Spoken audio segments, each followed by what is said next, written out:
Hello again. Next month there will be a by-election in the northern town of Rochdale, with which name some viewers may be familiar, perhaps linking it to certain unsavoury activities. It is already being suggested that this by-election will be heavily influenced by what is happening in the Middle East. Some are describing it as a referendum on Gaza. This is quite bizarre. By-elections used to be fought on the grounds of which candidate would be best to represent the interests of local people.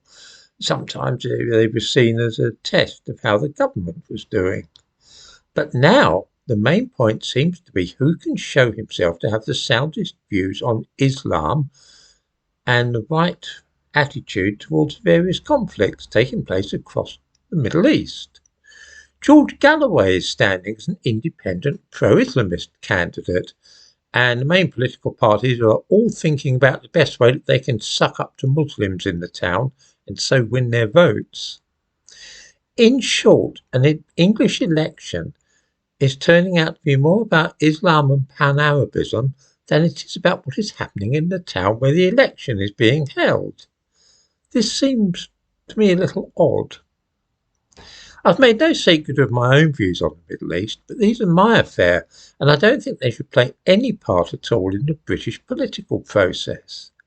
What is going on in Gaza is important, and many people feel strongly about it, but it really should not be so important that the result of an election in Greater Manchester depends upon who holds which view of the problems thousands of miles away in the eastern Mediterranean. Meanwhile, in the Golders Green district of London, a man has been running around waving a knife and shouting uncomplimentary things about Jews. Again, why does this kind of thing have to be acted out on London streets? As things grow more and more tense and violent in the Middle East, I think we're going to see more trouble on British streets, but I really don't see why we should put up with it. Every Saturday for the last 3 months, central London has been disrupted and the police tied up patrolling demonstrations, again relating to the Middle East.